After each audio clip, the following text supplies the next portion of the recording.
السلام علیکم دوستو، رمضان شریف مسلمانوں کے لیے اللہ تعالیٰ کا ایک نایاب تحفہ ہے۔ اگر آپ بھی اس بات کو مانتے ہیں تو آپ اس ویڈیو کو ایک لائک کریں۔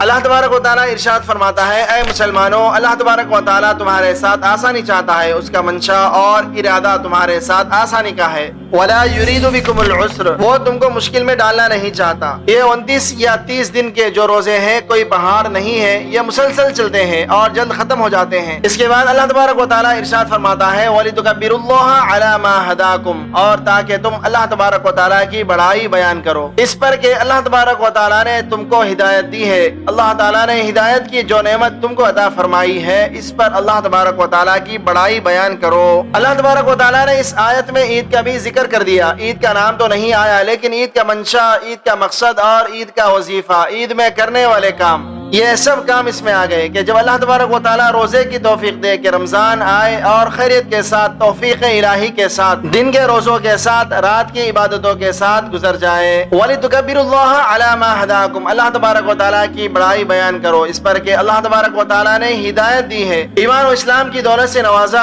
اور پھر توفیق دی ہے۔ اگر ان میں سے ایک چیز بھی نہ ہوتی تو کہاں کا رمضان اور کہاں کا روزہ؟ دنیا میں 50 قومیں ہیں، سینکڑوں قومیں ہیں، وہ اتنا جانتی ہیں کہ رمضان المبارک کا مہینہ مسلمانوں میں آتا ہے جیسے ہمارے یہاں مہینہ آتا ہے۔ انہیں پتہ بھی نہیں چلتا کہ کب رمضان المبارک آیا اور کب ختم ہو گیا، اور ان کے مہینوں اور رمضان میں کیا فرق ہے۔ تو پہلی چیز تو یہ ہے کہ اللہ تبارک و تعالیٰ نے ہمیں ہدایت دی، ہم کو اسلام کی دولت سے نوازا ہے، جس نے ہمیں صحت دی ہے، ایسی صحت جس سے روزہ رکھ سکے، اور پھر اس کے بعد سب سے بڑی چیز یہ کہ توفیق دی ہے۔ سب کا انحصار توفیق پر ہے، ساری چیزیں جمع ہیں مگر توفیق نہیں تو کچھ بھی نہیں۔ یعنی روزہ رکھنے کے لیے جن جن چیزوں کی ضرورت ہے، عمر تو اللہ تبارک و تعالیٰ کے فضل سے زندگی ہے، جوانی چاہیے، بالغ ہونا چاہیے تو وہ بھی موجود ہے۔ حکومت روکتی، قانون روکتا یا ڈاکٹر ہی نے کہا ہوتا کہ تمہارے لیے روزہ رکھنا نامناسب ہے، نقصان دہ ہے، تو یہ بھی نہیں ہے۔ پھر روزہ کیوں نہیں ہو رہا ہے؟ توفیق نہیں ہے۔ توفیق وہ چیز ہے جس کا ترجمہ کسی زبان میں نہیں ہو سکتا۔ توفیق کا مطلب یہ ہے کہ اللہ تبارک و تعالیٰ کا رحمت کا ارادہ کرنا،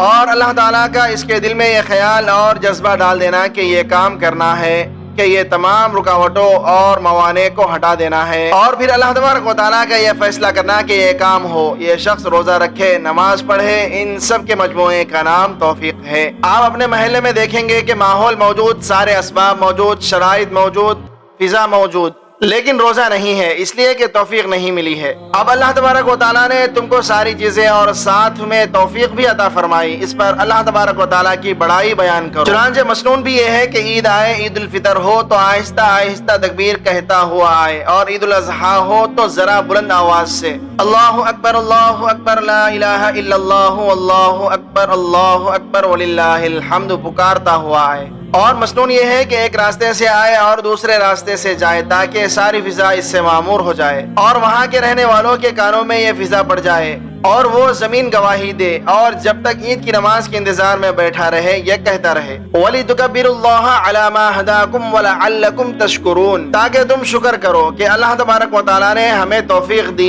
اللہ تعالیٰ نے ہم سے روزے رکھوائے، کوئی بیماری وغیرہ کے باعث چھوٹ گیا تو اس کے لیے بھی نیت اچھی کی۔ اور دنیا میں جتنے بھی خوشی کے تہوار ہیں سب میں خوشی ہوتی ہے، یعنی اس میں جو فرائض ہوتے ہیں، روزمرہ کا جو معمول ہے وہ بھی معاف ہو جاتا ہے، لیکن اسلام تنہا مذہب ہے کہ اس میں خوشی کے دن کام بڑھا دیا جاتا ہے۔ کام ایسا بھاری نہیں ہوتا کہ آدمی کہے کہ کام نہیں ہوگا، نہیں، بلکہ کام ایسا مبارک ہوتا ہے، ترقی دینے والا ہوتا ہے، اور معقول بھی ہوتا ہے، اور انسانیت و شرافت کا ہوتا ہے۔ یہ جو 2 رکعتیں آپ نے پڑھی وہ روز کی نہیں ہوتی، ہاں کوئی اشراق اور چاشت پڑھے جو فرض اور واجب نہیں ہے، لیکن عید کی نماز بڑھا دی گئی۔ اور تہوار آپ دیکھیں گے تو اس میں عبادات معاف ہو جاتے ہیں، کوئی پوجا کرے یا نہ کرے، چرچ جائے یا نہ جائے، کرسمس ہے، چھٹی کا دن ہے، اور یہاں تو کام بڑھا دیا گیا کہ فجر کی نماز پھر ظہر کی نماز درمیان میں 2 گانا اور بڑھا لیں۔ یہ ہے اسلام میں شکر کا طریقہ۔ شکر کا طریقہ چھٹی نہیں ہے، بلکہ بات یہ ہے اس کو چھٹی نہ ملی جس کو سبق یاد ہوا، اس امت کو سبق یاد ہو گیا ہے، الحمدللہ۔ ساری امتیں سبق بھلا بیٹھی ہیں۔ بات یہ ہے کہ روئے زمین میں کوئی امت ایسی نہیں جس کو سبق یاد ہو، تنہا یہ امت ہے جس کو سبق یاد ہے۔ کچا پکا جیسا بھی ہو تو جب اس کو سبق یاد ہو چھٹی نہیں ملی۔ سبق یاد کرنے والے لڑکے کو، مکتب میں پڑھنے والے کو چھٹی نہیں ہے، بلکہ اس کی ذمہ داریاں ہیں اور اس کو اپنی اس نعمت کا شکر ادا کرنا چاہیے، اس سے اس میں اضافہ ہوگا، کمی نہیں ہوگی۔ 2 رکعت یہ اور فطرہ